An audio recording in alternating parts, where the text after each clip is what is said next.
And welcome everybody to Let's Talk Cyber. It's the first podcast of the year, 2024.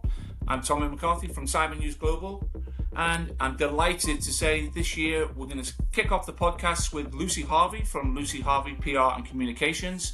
Lucy's going to talk a little bit about how to build a successful cybersecurity PR program. But before we get into the nitty-gritty, I thought it would be an ideal opportunity to ask Lucy to introduce herself and tell us a little bit about who she is. Lucy. Hi, Tommy. Hi. Thank you for having me. So I am Lucy Harvey, the director of Harvey PR and Communications. I've been working in cybersecurity PR for 15 years. So for a long time, I've seen lots of changes in the industry.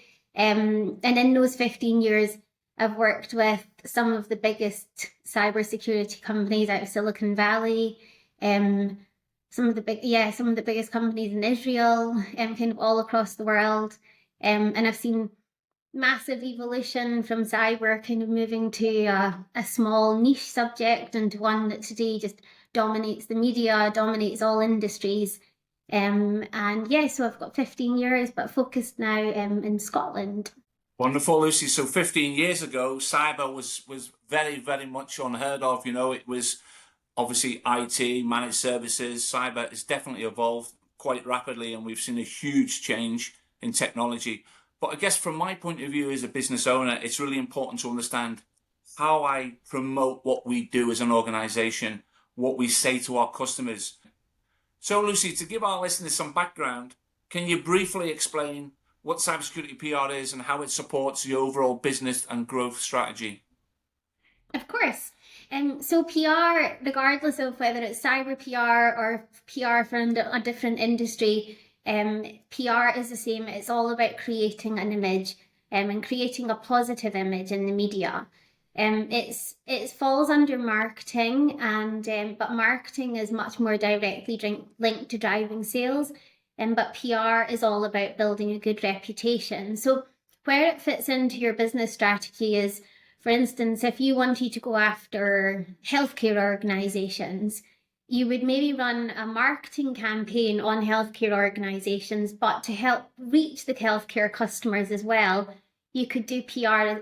You could do PR in addition to this. So you could target publications in the healthcare sector where you're writing articles or commenting on issues which are related to the product that you're trying to sell. For instance, it could be something to do with credentials. So you could be talking about the cybersecurity problems with credential security in the healthcare industry. So you could be kind of producing articles on this, trying to showcase thought leadership, which would then build awareness of you in the healthcare sector, which would then also support your sales campaign. So when you go in to speak to healthcare customers, they'll say, oh, actually, do you know what? I've read about you in a publication. So it adds that credibility. It gives you a voice in the industry. It means that companies are much more inclined to buy from you. So it's if you walk into a supermarket, you're going to go after the brand that you know. You're not going to go after the brand that you don't know. And that's really what PR is all about. It's about getting your name out there, but rather than through adverts, which are much more obvious that you've paid for it. PR, you're kind of weaving yourself into stories, talking about issues which matter to you, but also matter to your target audience. So it's all about branding, creating a positive image, and trying to build awareness of your organization and your offerings through content and editorial, rather than kind of big adverts and things like that in tube stations. Yeah, I guess that's where almost the elements of storytelling comes into play, isn't it? It's about creating the story behind your brand, behind your service, your product, as opposed to just that huge, great big brand awareness program where you see the ads, they're in your face. Yeah, it makes a lot more sense now. And I think a lot of people sometimes don't understand the relevance to good PR and communications. It's a different way, definitely, of getting your message out there. So looking at the fact that we're beginning to understand what PR is all about, what would you suggest an organization should do before kicking off a PR program? So, as with anything, there needs to be some planning. You first of all need to kind of work out what your objectives are. So is there a specific audience that you're wanting to reach? Is there a specific vertical? Is it just to kind of to start some initial brand awareness because you're a startup and you're launching into the market, so you just want to kind of create brand awareness across all your target audiences? So it's really working out what is the purpose of doing PR? Is there a specific market that you want to reach? Is there a specific customer? Is it just to kind of launch your brand to the public entirely and reach kind of multiple different markets? So once you've worked out that objective, it's then working out your messaging. So what are the key points that you want to get across? If it is a new product, what features make you stand out from the crowd? If you're reaching out to, I don't know, the insurance market, why should insurers be speaking to you? So it's really kind of working out the key messages that you want to promote that's going to get these companies interested.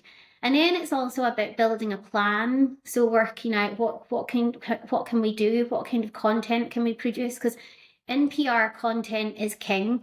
It's as you said, it's all about storytelling. So it's press releases, it's articles, it's comments. It's really making sure that you've got a nice steady pipeline of content to get out to the media, because you really want to be active. You want to be making sure that you're in the media a lot, because that's kind of that's the thing that's going to improve your brand awareness. Also assigning spokespeople. This is a really in PR. Obviously, you're speaking to the media, so you're liaising with the media. So kind of working out, right, who's going to be the spokesperson for the company. That's a really important part, getting the media trained, because talking to the media, you definitely need to have some training before you do it.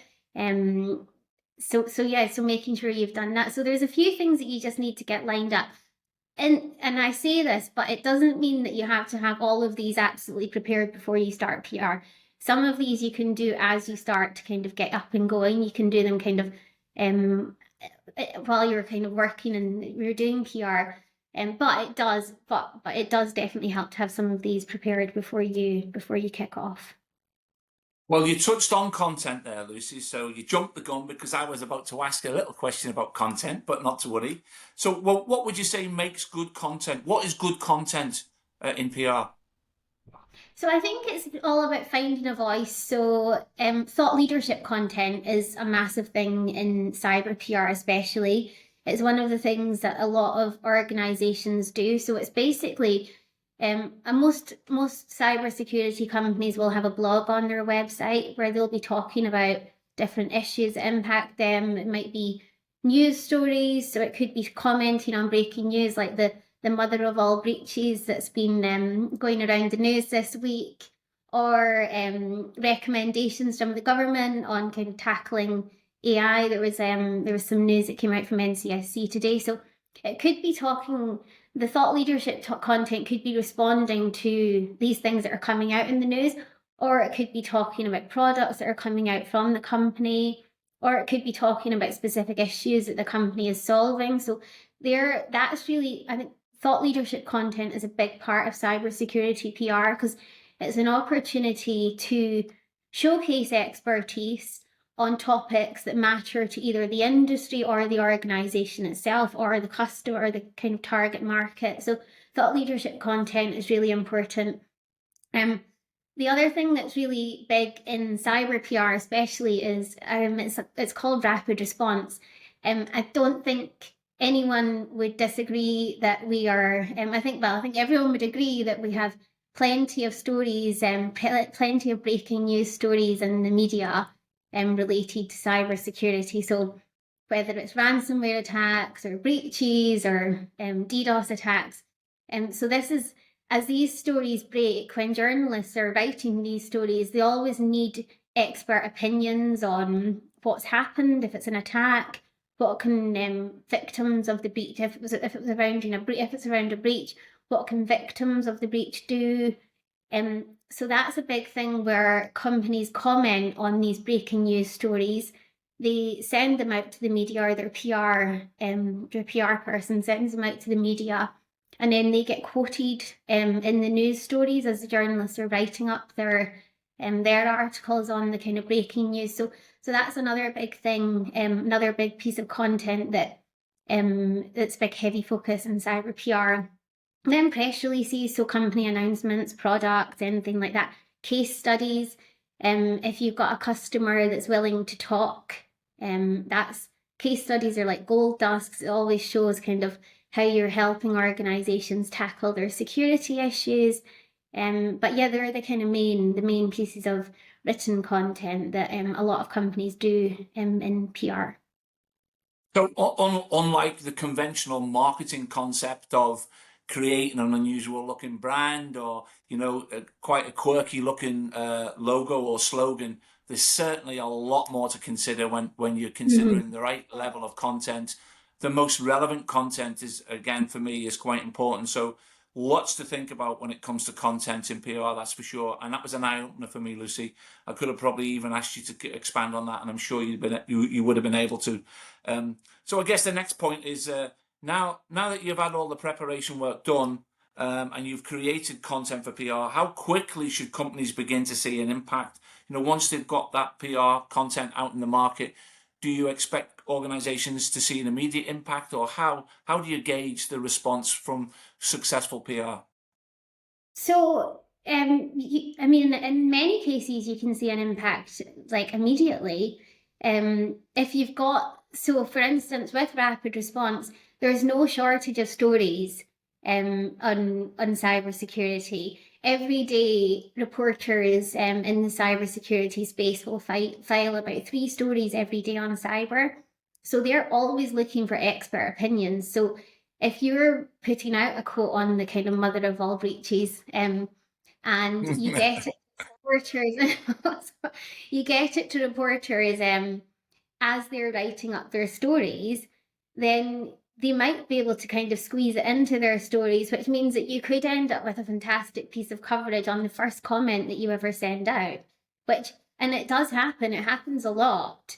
So you will see. You should be able to see an impact very quickly. If you're quick, you should see an impact very quickly. But with rapid response, you've got to be rapid. With the thought leadership articles as well, if you're writing great content, then you'll be able to place that and if you're writing great content on topics and issues that matter to organizations, for instance, how do you build out cyber resilience programs? What are the key challenges organizations face when adopting zero trust? These are all really important issues that companies are tackling daily. So the more content we have kind of written about in the media, the more support we can offer to these organizations. So these are the kind of topics that you should be able to easily place. So again, you'll see an impact very quickly. It's all about the content and making sure if you're producing good content, you will see an impact very, very quickly. So it's all about producing quality content. Good. And I guess one of the things we touched on earlier before we started was the nonsense that's out there right now about the silver bullet, about organizations claiming that what they've got to offer will be the solution that will end everybody's cybersecurity worries. And it's something that I guess we've all got to be aware of as how we promote our brands. So I guess in wrapping up, Lucy, do you have any final pieces of advice to organizations that are thinking about a PR program ahead for the entire year? What kind of advice would you give people to think about for the rest of the year? So, for getting kicked off, I would just say work out your objectives. What are you trying to achieve with PR? What are your target markets? What are the messages that you're wanting to take to those markets? Who are your spokespeople, and what content can we get pulled together that we can work on to take to those markets? So it's a bit of preparation, but with a little bit of preparation, you'll go a long way. And I mean, the security industry is fast paced, it's exciting. And as long as you're producing good content to the markets that you're reaching, that matter to the markets that you're reaching out to, you will see a result. So it's just get prepared and then get moving, because it's fast paced, but it's an exciting industry, and you and you should see results very quickly. Just on what you said about the that's my one piece of advice is I think for years the cybersecurity industry was a bit built on FUD. I remember I used to go to Info Security Europe in 2009, and it was really, really small, or much smaller than it is today. And then over the years, it grew and grew and grew, and there was all these scaring, like fear-mongering kind of headlines or like adverts, like, are you protected against this APT and things like this. And it was all, and it made everyone terrified about cybersecurity. So they were, and companies were trying to sell their next gen, I don't know, firewall or whatever, that they were pitching as the magic bullet, or the magic solution to kind of combat all enterprise security risks. But I think today we're starting to move away from the FUD to the realization that there is no 100% secure in cybersecurity. All we can do is all work towards resilience. And I think that any vendor that's wanting to promote themselves to the media must make sure that they aren't pitching themselves as this kind of magic bullet solution, because we know now that there is no magic bullet. It's all about educating kind of customers and the media. Where does your solution fit into the kind of overall cyber resilience posture? What can it do to improve an organization's cyber resilience? And not saying if you do this, you'll be completely immune to cyber attacks, because there is no immunity. So that's the one thing. Be responsible, educate, but don't oversell or make your product sound like it's going to kind of tackle every security issue, because it's just going to come back and it's not going to do you any favors in the long run. You're going to get angry customers, and the media can see straight through that, because the cyber media know that there is no kind of 100% security anymore. Well, certainly the silver bullet is something that has created a lot of uncertainty with customers, with the end users, being missold the concept that what we've got to offer will remedy everything that you're worried about in relation to cybersecurity. So it is absolutely about being responsible. And later on in Let's Talk Cyber, we're going to be speaking to somebody with a similar background to yourself that's produced a white paper that talks a little bit more candidly about misrepresentation. But for now, Lucy, I can't begin to say enough about what you do, how you help people, how you support people. You'll see Lucy's email address appearing at the end of this podcast. If you want to speak to Lucy, contact her directly. We're delighted to kick off the year with Lucy Harvey, PR Communications. So thank you for your time, Lucy. Thanks for your contribution, and keep up the great work that you do. Thank you so much.